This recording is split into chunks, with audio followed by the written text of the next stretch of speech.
My name is Jeff Anderson. I am the founder of Jeff Anderson and Associates.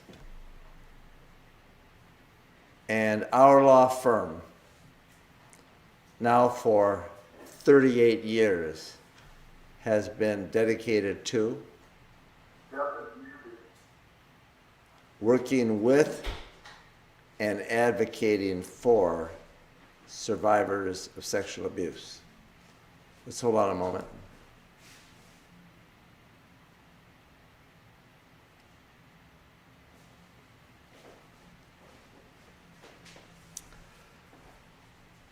I am here today after having appeared yesterday on our live stream from AndersonAdvocates.com to preview yesterday what we had known, what we had learned, and what the survivors and all of them that had come forward pertaining to McCarrick and others had known.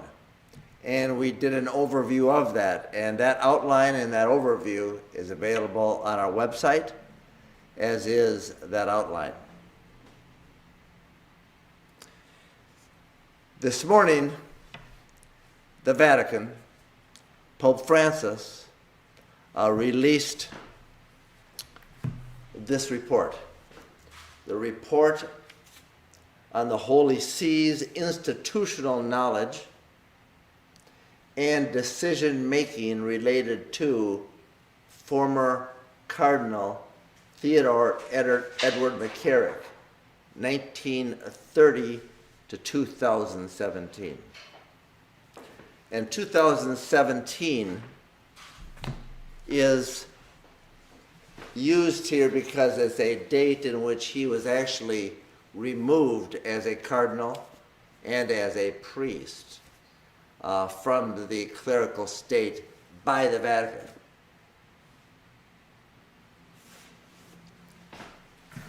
This report pertains to hierarchical and institutional knowledge over the years and details. According to its investigator, Jeff Lina, the Pope's investigator, Jeff Lina, the information that they have been able to assemble. And it is historic in one particular way. It is the first time ever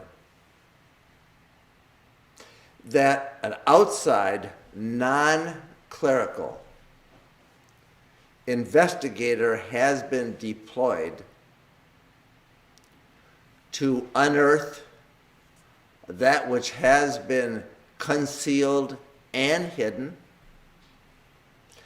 and thus prepare a report that includes documents that have always been hidden and concealed by the Vatican and all the top officials.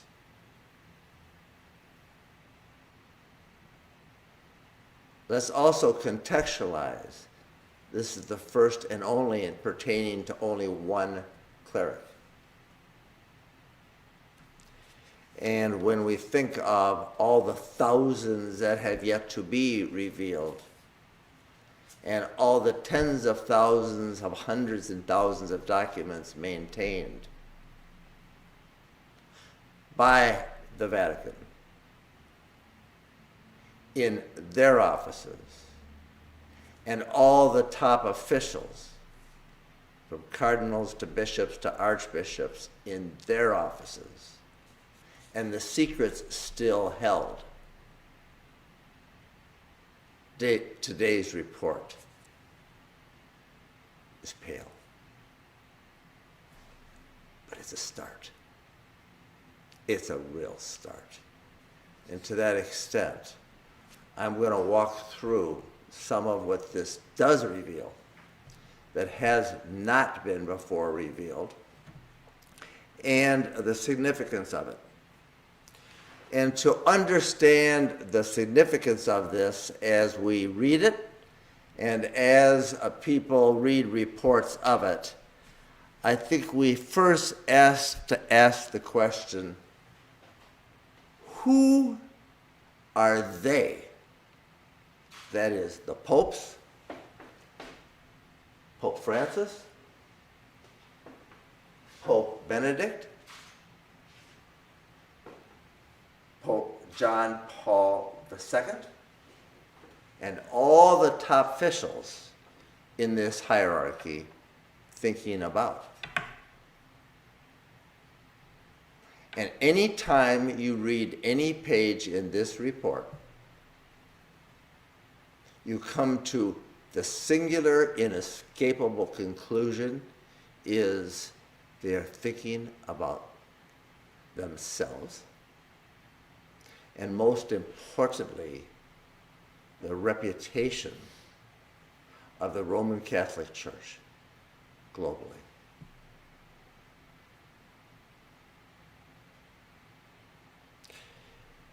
It begs the next question, why? And that deserves some context, because I and we and our firm have been working in this space with and on behalf of survivors for almost 4 decades, and have some views about why these good men devoted to good work with all this power and all this prestige and all this influence would do this and allow this. This is an important conversation.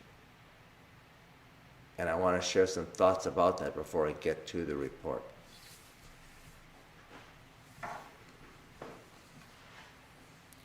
There's one word that captures it. It's called clericalism. A clerical culture, and at the top of it is the Pope. And it is that Pope that has all the power to dictate and to require absolute obedience by all the clerics and religious in it. And it is that Pope and all his predecessors, present and historical, that have a code. And the code is both written and practiced. And the code is secrecy. Why so? Secrecy, and that code requires every pope, every cardinal, every archbishop, every bishop, and every priest to adhere to absolute secrecy. It is written in their law called the Code of Canon Law. It requires all of them to deploy a practice that they cannot and are required to keep secrets. To what end? Avoid scandal. To avoid scandal means to do anything that will allow the truth to tarnish the reputation of the church. This goes back hundreds of years. So it's not only a written practice, written in the law, it is a practice required to be deployed by every pope, past and present, and is rigorously deployed by all, because they're all required to obey. This is called clericalism. Thus, when there is a document that is scandalous, whether it is a report of a victim, a report by a priest to a bishop, or an investigation of any kind. This code and this practice requires all of them to keep all of those documents absolutely secret and place them in a Vatican archive and in each bishop's archive called the secret archives. And any material that is deemed to be scandalous by them under Canon 489 is required to be placed into the archive, in the chancery, the offices of the bishop across this country and across this globe, and in the secret archives held at the Vatican. Clericalism and this code also requires every cleric, from the Pope on down, to make sure that they do not tell the people, the parishioners, the public, what they know. And they are only allowed thus to share it with one another. And they are all required to keep and adhere to that code of secrecy. In fact, every cardinal takes a pledge on installation to a code of secrecy. That helps us explain to folks what we kind of know, not kind of, what we do know about the why of it. Do these good men intend to allow kids to be hurt? Of course not.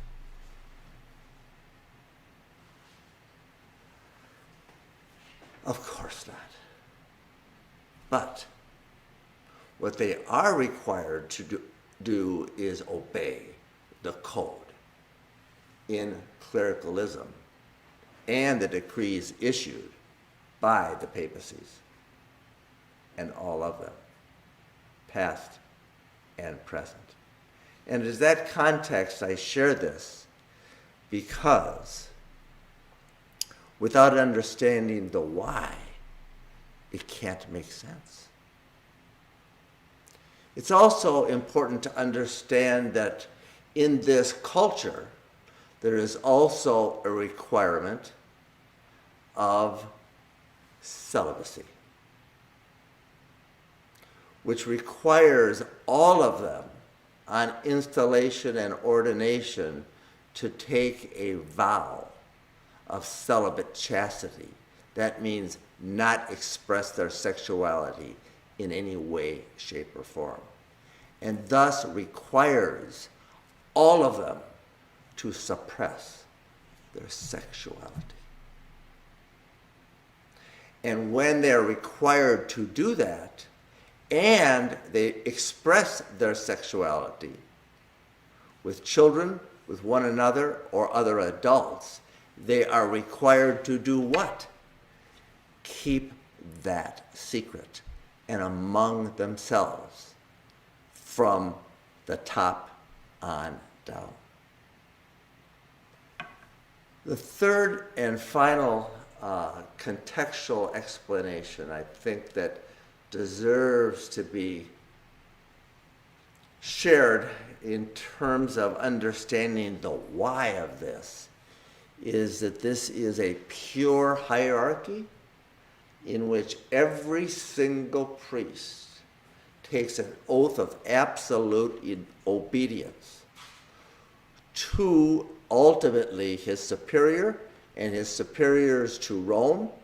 And that oath of obedience requires them all to adhere to secrecy, to avoid scandal, to suppress their sexuality, at least knowledge of it, when it does occur, and to preserve all the evidence within the clerical culture that has existed and does exist,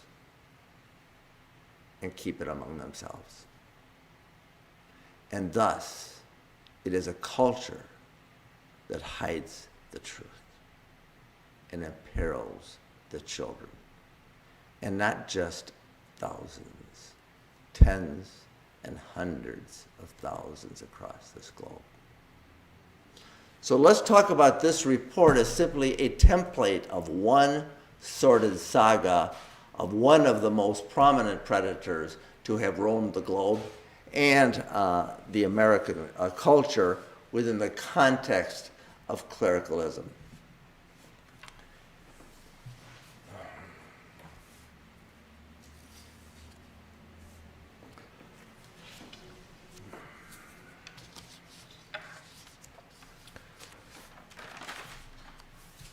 I'd like to, referring now and to our team, and in our team and from our offices from the West Coast to the East Coast, and today I'm in St. Paul, Minnesota, I want to express gratitude for assembling all the information and for the dozens, over 100 folks that work with us to help survivors every day in this journey. But I'd like to give credit first where credit is due. And I will conclude with this. Credit is due for every secret revealed and this report that came out today and all the public knowledge that has preceded this point in time to the survivors. And let's just pause with that for a moment, because it is the survivors and their families who over time have found the courage and a way to share a painful secret after having suffered in silence and shame for decades with family members, with us, and sometimes with others, and had the courage to do something about it and to stand up for their truth. And we are grateful to stand with them every single day in this journey. The survivors' families. And some of those are detailed in this account released by the Vatican this morning. So let's turn to it. And it's over 400 pages. And here are some of the things that I think from it are really emphasized and notable. In the early 1970s, of course, McCarrick was ordained a priest of New York in 1958. And we know in his early years, and detailed in this report, certainly in the 70s, he is a charming, magnetic, rising star in New York's archdiocese. He is taking trips with other priests, and he is taking trips with kids. Trips with kids.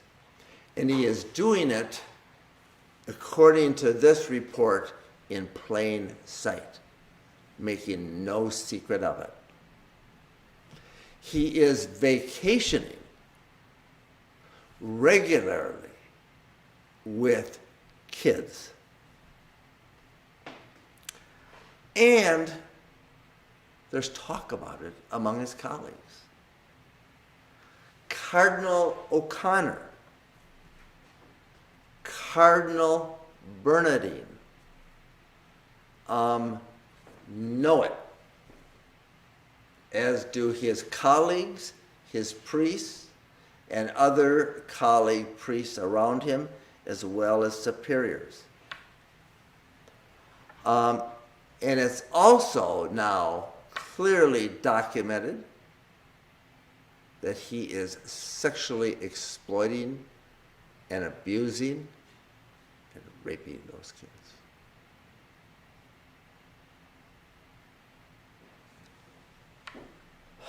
It's notable that in 1976, that he's on a fishing trip with some kids.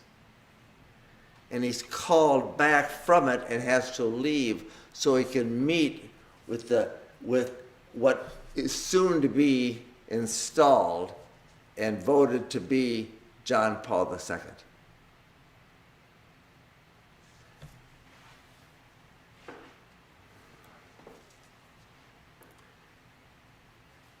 When we move, and this report takes us from the 1970s to the 1980s, we see the same patterns emerging and blossoming as his power and his influence is expanding. And in 1981, he is installed as the first bishop in Metuchen, New Jersey, a newly created diocese there that now exalts him, and it is the Pope that exalts him after having vetted him. And the questions are, what questions are really asked and of whom to vet him for that? But we know that he's installed in Metuchen, and it is there that he is now recruiting wealthy donors. The early makings of the fundraising efforts that he makes, ultimately leading to the Papal Foundation. Dinners with wealthy donors in open sight with priests. His nephew, he claims, living with them, and he's always referred to by kids who are not relatives as Uncle Ted. And he has those kids refer to him as Uncle Ted throughout.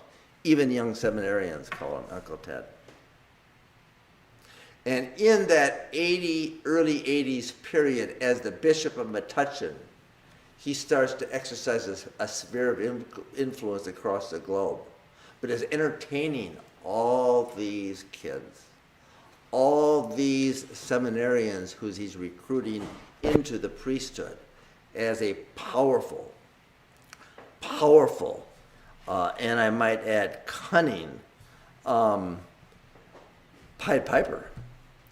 And at his residence and where he's living, he's also having and even requiring sleepovers. And requiring those among him and under his control to sleep in his bed or to go to their beds. This is in plain sight to those seminarians, to those priests, and to all those with whom he's engaging now as a prominent, powerful bishop in Metuchen. And it's also at that time that he is abusing repeatedly John Doe 14, the very courageous, now adult survivor who came forward to us and shared this sorrow with us, and on whose behalf we have sued Cardinal McCarrick,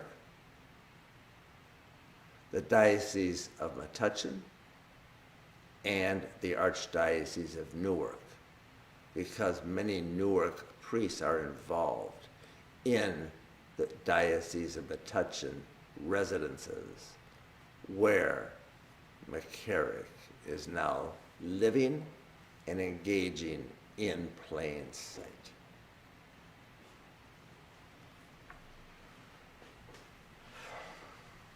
And yes, he would have John Doe sleep over.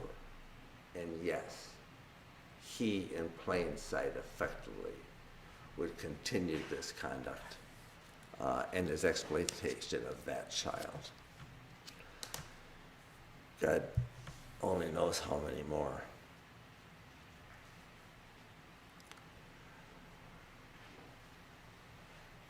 In the 1980s, at the very same time that he is expanding his influence and using his position as a bishop of Metuchen to engage young seminarians, to expand the formation and grow the priesthood in Newark and Metuchen and the like, and having insinuated himself into several very devout Catholic families, some whose name has already been disclosed, some will never be, nor do they have to be.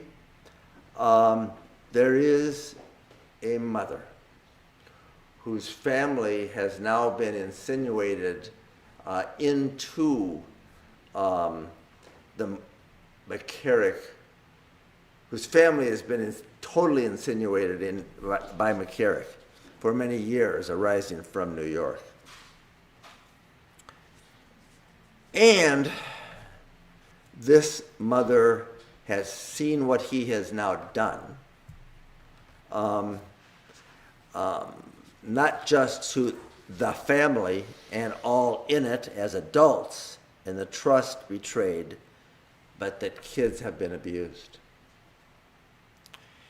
And a devout Catholic, but in conscience, wanting to both protect her family, but do something about what she knows, is she goes, and we know this is before 1985, when he is installed in Newark.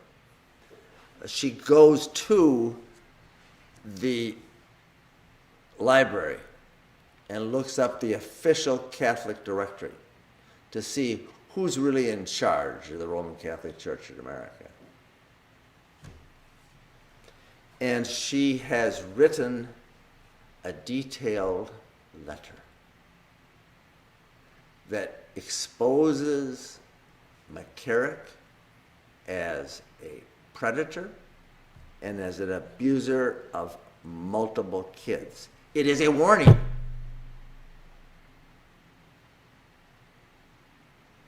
And in it, she writes explicitly that children ages 13 and 14 are being sexually violated, abused by now Bishop McCarrick, Uncle Ted. She details that it has been witnessed that he has been touching sexually these boys. Witnessed the crimes. She details that these are sex crimes and that he has this attraction to boys.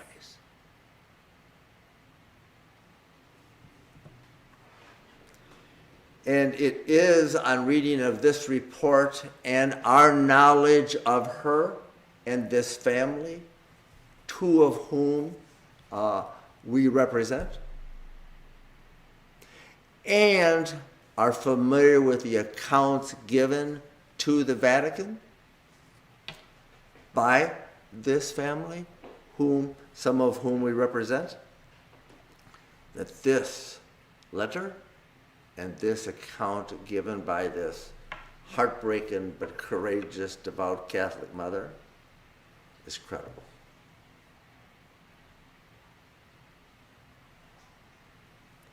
And all she wants to do is protect kids and her family at the same time. And sends this letter after looking at the official Catholic directory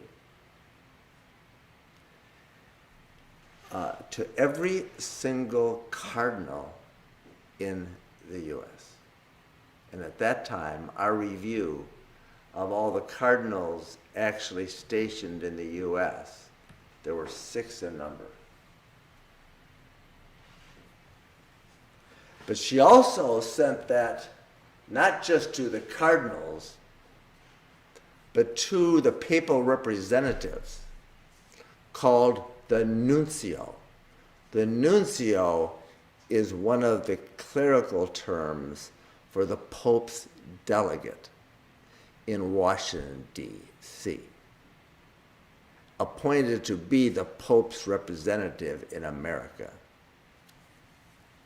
and the liaison to the whole U.S. Catholic Conference of Bishops.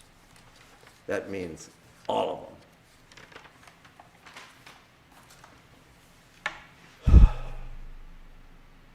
That's 1984. That is a bombshell.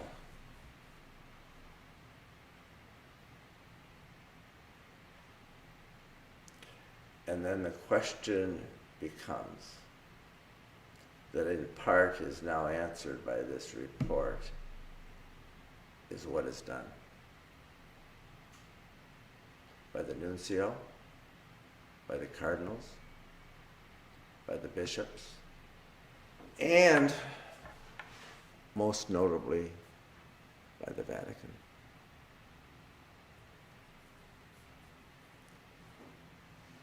And that answer is nothing.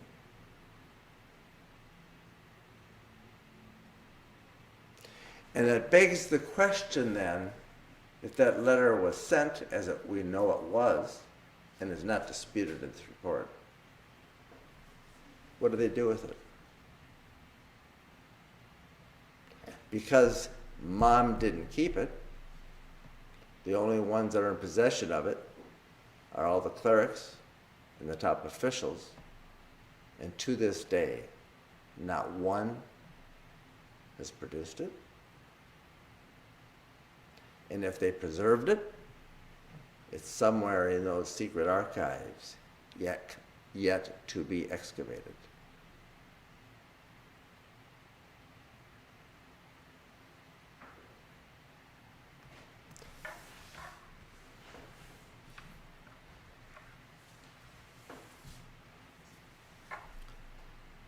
No evidence in this report or any place else that account, that warning, that detailed, courageous effort by that mom in approximately 1984 was even investigated. Nobody looked. Nobody asked. Nobody was dispatched to get to the bottom of this, because they all made a choice in the clerical culture to not see, to not know, to not want to know. And you can't look, you can't know if you don't look, and you can't see if you don't want to.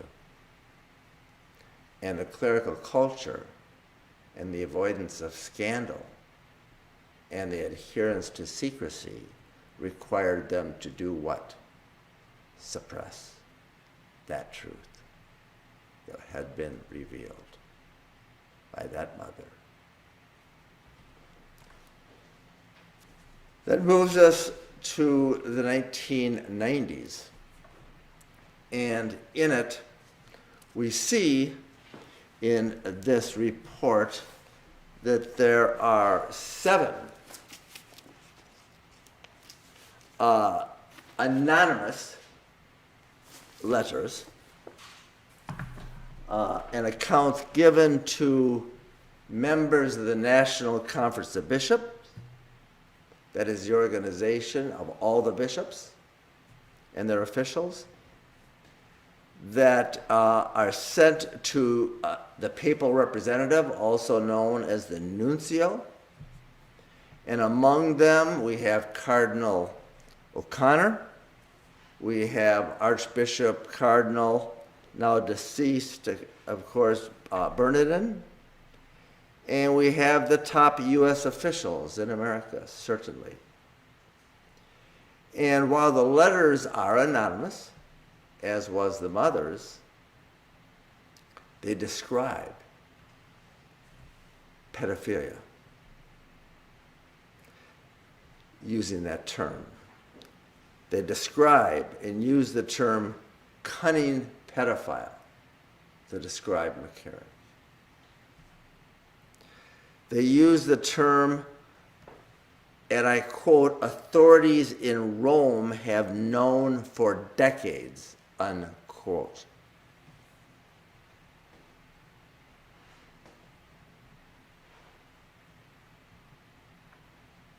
And we also know that it is in 1991 that each, or in the 1990s, each of these anonymous letters describing McCarrick's conduct and in detail, and that it is known, are all suppressed. There is no evidence in this report or anywhere that any one of them ever was investigated. And why is that so? They made the choice and were required to do what? Keep it secret to avoid scandal. Clericalism. And were required to do so by the papacies.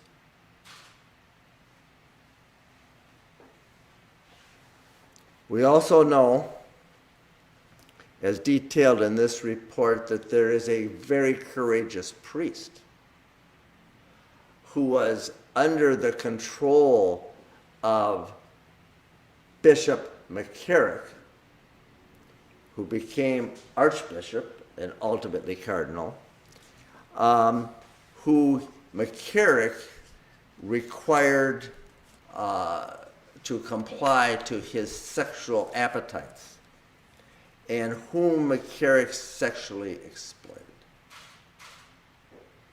using his power.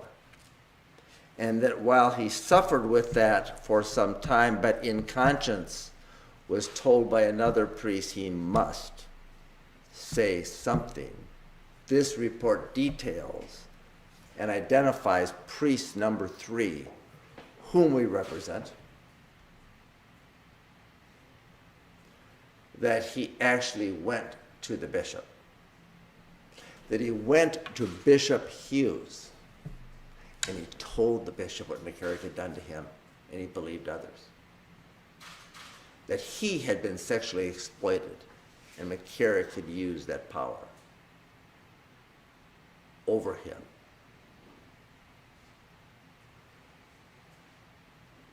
Bishop Hughes's response to priest number 3 was, Father, for the good of the church, keep this quiet. Secret.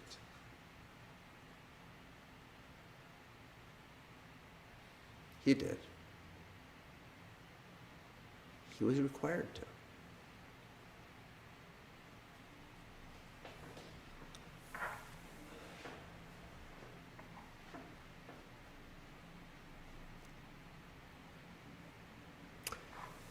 In 1999, we also know from this report that Cardinal O'Connor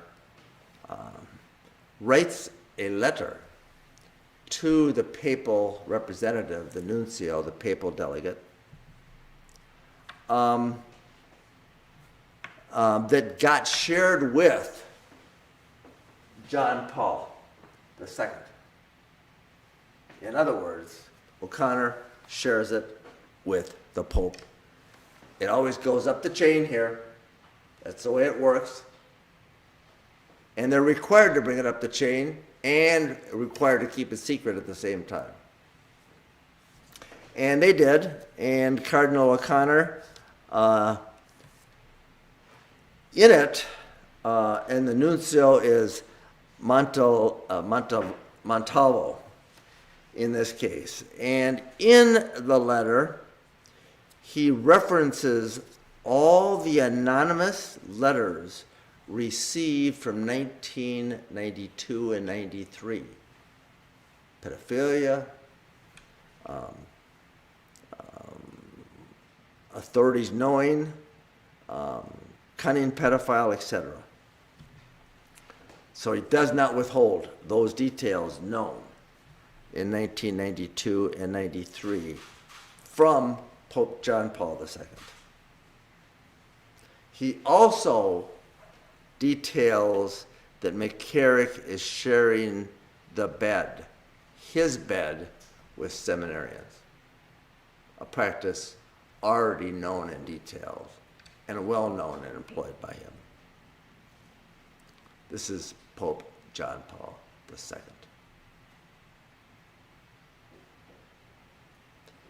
And with that, what does the Vatican and all its top officials do?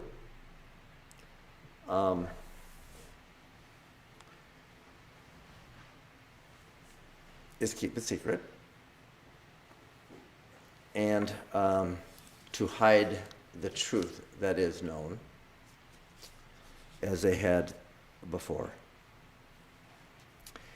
and to continue McCarrick and to elevate McCarrick because of his prominence as a rising star and his fundraising, having founded the Papal Foundation, which is reported to have raised by him over $200 million or something like that, as he travels the globe with political figures and powerful people.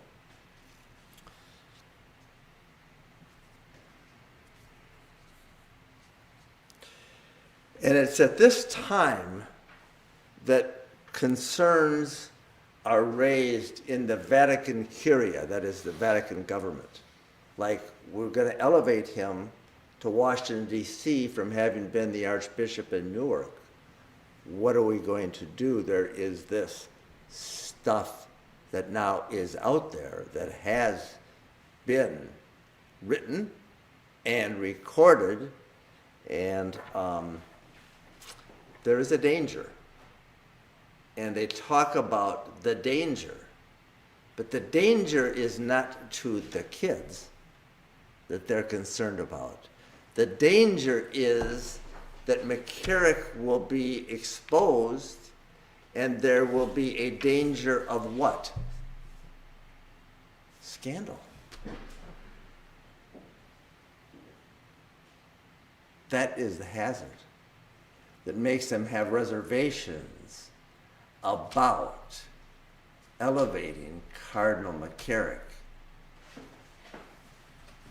to become the Archbishop in Washington, D.C. These aren't my words. I'm paraphrasing theirs.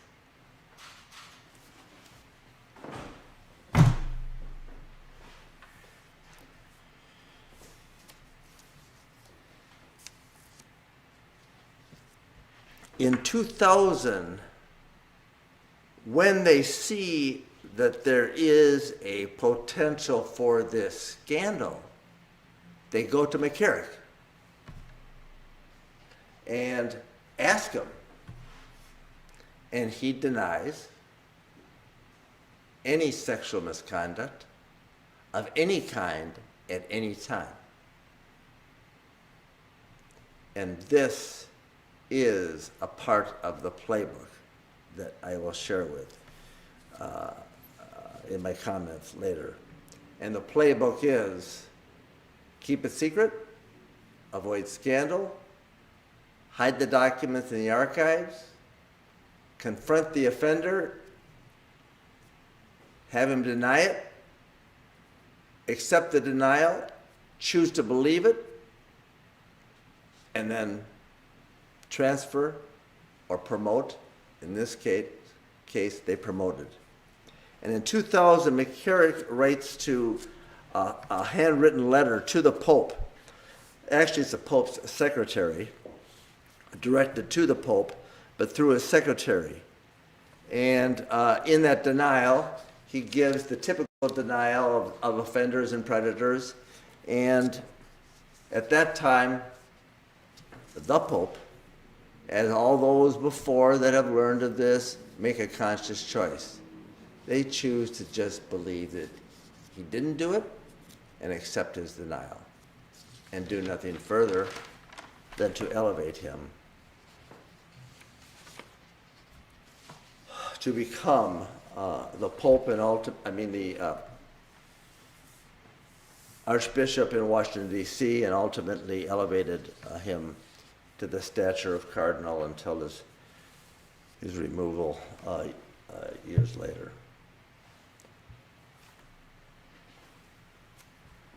There are 3 popes here, each of which have deployed these practices. And they're more than practices, they are a playbook. And the playbook is, first, keep it secret, keep it among ourselves. If somebody is inclined to report or want to go to the police, they go to them first and they suppress them to prevent them or appease them from doing so, and or buy them off if that is required. The playbook is then to either transfer, elevate, and or move that offender, in this case McCarrick, from certain locations where it's getting hot. The playbook is to preserve and keep secret all the documents in their own archives so that law enforcement, civil litigants, and anybody else can never get to them. We've begun excavation of those and first subpoenaed them in 1988. That's an excavation underway. We have here the account of 12 different cardinals at various times possessing knowledge. We have here, according to their report and this account, over literally hundreds of bishops, archbishops, with knowledge and turning a blind eye time and time again, and no action taken, and or publicly revealed by the Vatican until 2 years ago.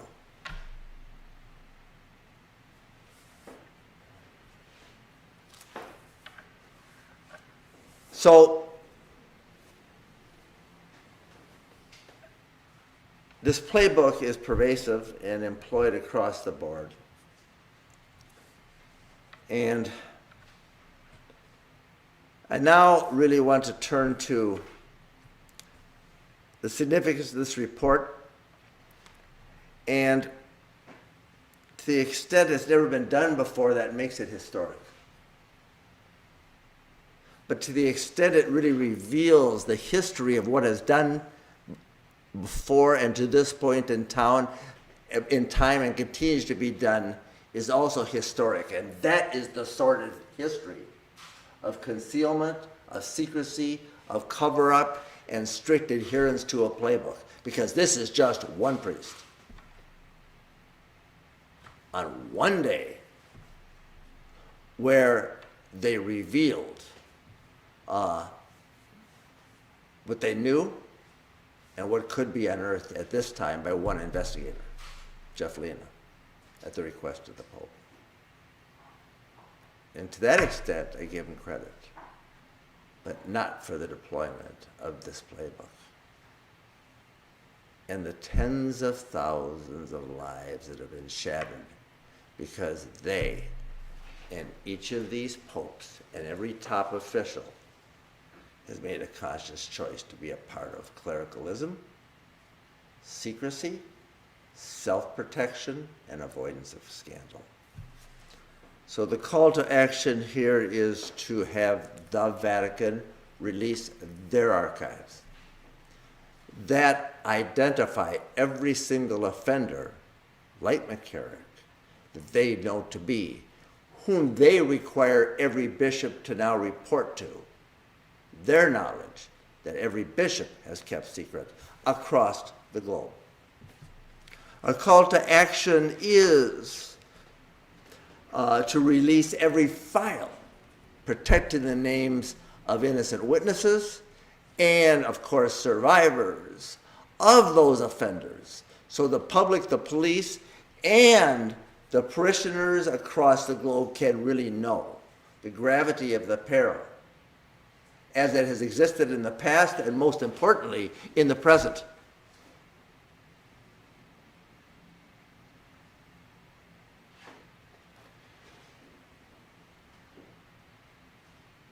To demote and to discipline those top officials who are a part of making a conscious choice to turn a blind eye to crimes committed time and time again, and to follow adherence to protocols that require them to keep it secret.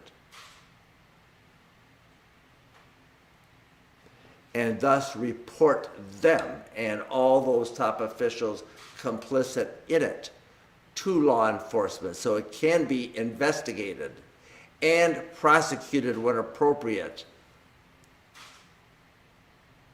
by non-clerical, the civil and law enforcement authorities, and not just by us and the survivors. And that means stop hiding the truth. And it also means stop hiding behind time limits called statutes of limitations. Across this country since 1982, the Catholic bishops and all of them have said that you are too late to take legal actions, and they have thrown cases out of court that have been brought time and time again and hidden behind statutes of limitations, time limits for taking civil and legal action. And have lobbied successfully across this country to keep those laws from being reformed and or removed quite successfully in many states. But not so in New York, not so in New Jersey, not so in California, not so in Arizona, not so in Minnesota. And they have now faced legal exposure from the survivors with whom we work, and others have joined in now exposing and excavating this information that never before could be exposed, that never before could be subpoenaed, never before putting them under oath. I put Cardinal McCarrick under oath. I was required, in order to get that, a deposition and that testimony in April because of his age, to keep that secret, and I do, for purposes of my adherence to the law and my obligations as an officer of the court. But the point is, the statute of limitations was removed in New York. The statute of limitations for a period of time has been removed in New Jersey. But now, the Catholic bishops are using reorganization, or what they call bankruptcy, to shorten those statute of limitations, which allows them to continue to hide secrets and avoid survivors the chance to come forward in accountability. And so my call to action is to have them stop using bankruptcy bar dates to stop the rights and the march of the survivors to continue their journey to have their truth known and to protect other kids in the future. It's time for reckoning. And it's time for the Catholic bishops in New Jersey particularly, and New York, as we speak, who are using this reorganization tool to hide the offenders, to hide their own roles in protecting those offenders, and keep the survivors from allowing their truth to be known, revealed, and for them to reckon.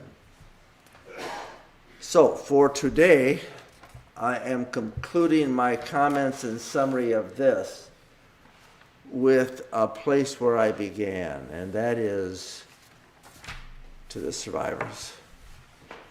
And on behalf of our entire team and all those who join in this movement to protect kids in the future, our deepest gratitude for your courage, your heartbroken sorrows that you've now had the courage and the will to share every day in some way with us and those aligned with us in this journey, because it is a time for great change and there is great sorrow. And every day, every time a survivor shares a secret and takes some action, whether it's in New Jersey, New York, in California, or in Arizona, or any other state, anywhere, anytime, you are making a difference, because it's time for truth. And it's time to make sure they stop hiding it. And the kids are better protected, and our communities are safer. And to you, we are so grateful. I'll take questions. Thank you, Jeff. At this time, we're opening up the floor for questions and comments. I'm going to start with questions in the chat window, and then I'll open it up for anyone on the line who'd like to go off mute and ask a question. Our first question from the chat box is, do you have an opinion of the role of the pontifical secret on covering up abuse? Yeah, the question is, the pontifical secret essentially is a church doctrine that effectively requires the pontiff to impose secrecy on all matters scandalous.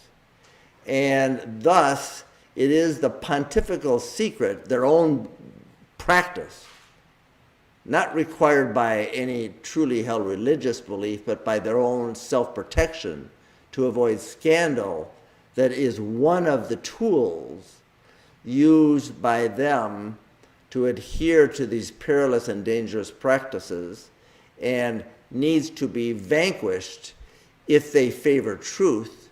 You cannot reconcile truth with the pontifical secret.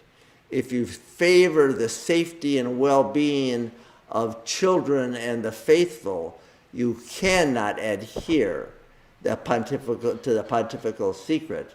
So it requires the Vatican to vanquish it, remove it.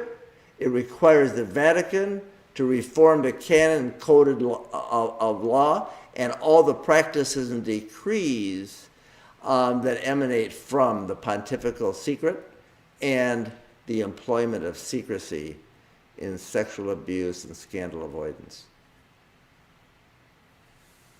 Thank you, Jeff. Our next question comes from YouTube. The question is, what is the likelihood that this will impact Pope John Paul II's sainthood? I can't speak to the impact on how they decide and who they decide should be saints, and I'm not concerned about that.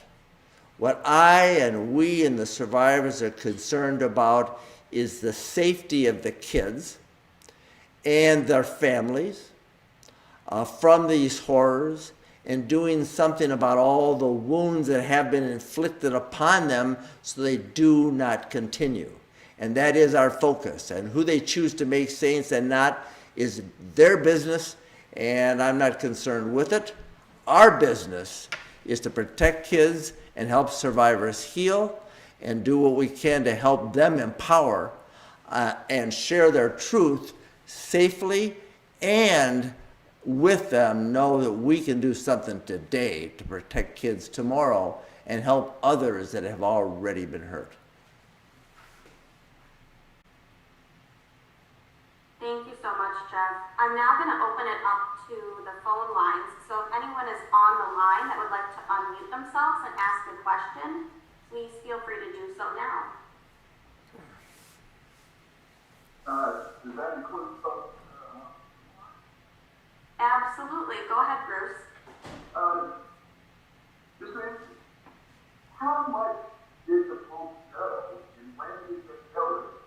And did all three of these popes know that this was going on? Well, the question is how much did the current Pope know? And the real question that I think in part is answered by this report, their own account, is included in it, and it's very clear that Pope John Paul II had every sign that said McCarrick is a peril and made a choice not to believe it, and thus a choice to elevate him. It's also clear from this report alone that Pope Benedict did the same, that he had access to a lot of the same information and the reports that were being made and chose not to believe those reports or those reporters and chose to elevate McCarrick. And similarly, Pope Francis made the same choices for the same reasons. To not want to believe it, and to choose to believe McCarrick, and to choose to believe that there was a higher calling to avoid scandal and the peril too great to take the appropriate safety measures and report what they knew to anybody other than to adhere to secrecy. So I believe all these popes. And I also believe that is part of why we, working with survivors, first sued the Vatican in 2001.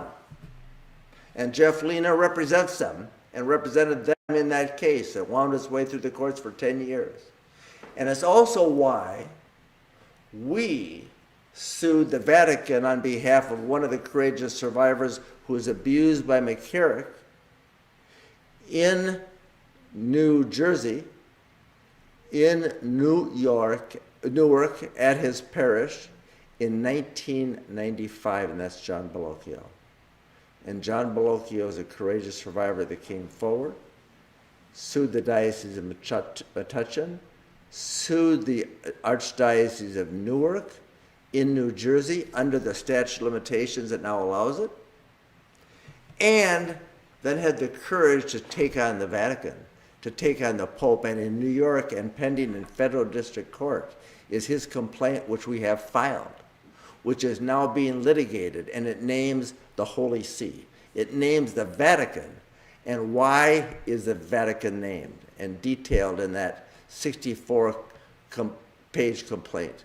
Because there is a long-standing practice and protocol detailed in it about the peril that has existed and the problem that emanates, and that all roads, evidentiary and otherwise, all practices employed and discussed here and in this report come from Rome, and all roads lead there. And that's what leads us there today, and in the future, and in this journey.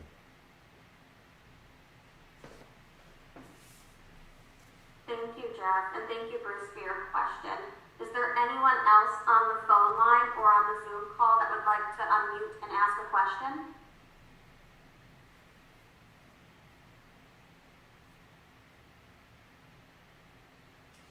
Okay, well, I think that is all our questions for today. I just want to thank everyone for attending and participating in today's event. As noted in our... Can I ask one more question? Oh, yes, go ahead, Bruce. So, have you had a chance to talk to the victims following the release of this report, and what it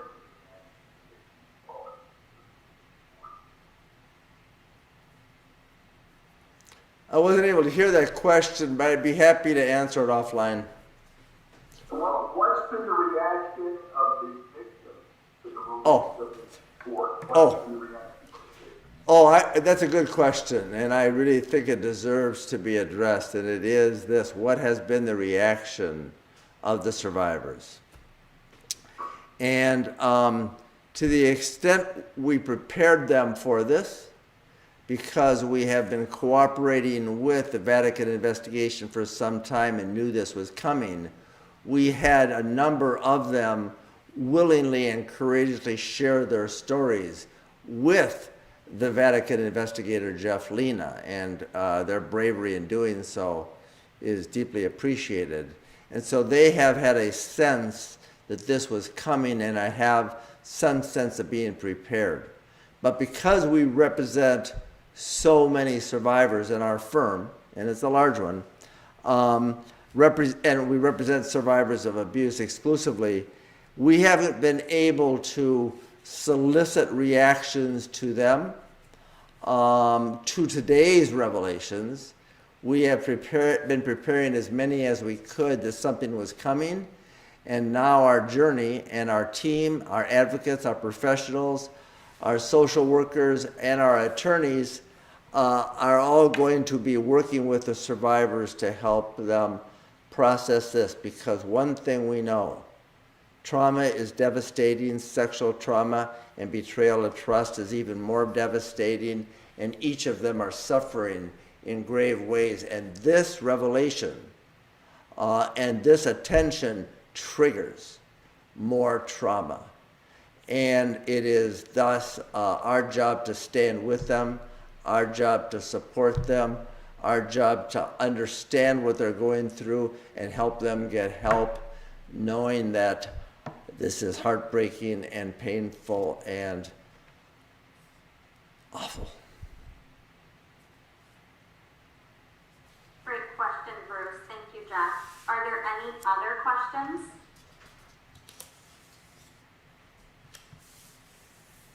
All right. Well, with that, I just want to thank everyone for taking time out of their day to attend today's event.